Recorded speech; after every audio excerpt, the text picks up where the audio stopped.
కూటమి ప్రభుత్వం ఎన్నికలకు ముందు ఇచ్చిన మాట ప్రకారం రాష్ట్ర ప్రభుత్వం ఎన్ని ఇబ్బందుల్లో ఉన్నా రైతులకు ఇచ్చిన మాట నెరవేరుస్తున్నామని స్పీకర్ చింతకాయల అయ్యన్న పాత్రుడు అన్నారు.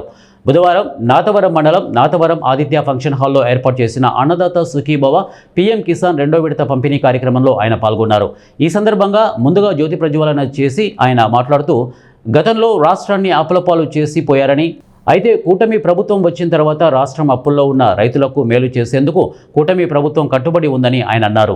రాష్ట్రం మొత్తం మీద 46,85,838 మంది రైతులకు ఒక్కరోజే 3,135 కోట్లు రెండో విడతగా అన్నదాత సుఖీభవ నిధులు రైతుల ఖాతాల్లో జమ చేయడం జరిగిందని తెలియజేశారు.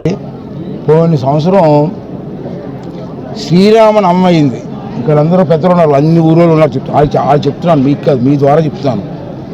శ్రీరామనవమి నేను ఫోన్లో అన్ని ఊర్లో కబురు పెట్టాను, అన్ని ఊర్లు ఫోన్ చేశాను. నేను శ్రీరామనవమి మీ రాంకోల్లో పంతులు పెట్టి పూజ చేయండి అని. నాకు అనుమానం వచ్చి మీరు పూజ చేస్తున్న ఫోటో తీసి పంపిమన్నాను. నాకు వచ్చిన ఏంటి తెలుసా, 52 ఫోటోలు.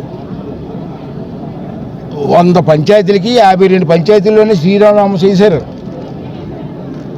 అంటే అర్థం ఏంటి, రాంకోల్లో దీపం కూడా వెలిగించట్లేదు కొన్ని ఊర్లలో. నీకెందుకు రాంకోళ్ళు దీపం వెలిగించినప్పుడు మీకు ఎందుకు రాంకోలు ఇవ్వాలన్నాను నేను. దీపం వెలిగించే ఒత్తేసి ప్రమిదలు దీపం వెలిగించడానికి ఓపిక లేదే మన జనానికి. అప్పుడు రాంకోలు ఎందుకు మీకు 30 లక్షలు ఖర్చు పెట్టి? అది నా బాధ. మన ఉగాది అయింది మొన్న.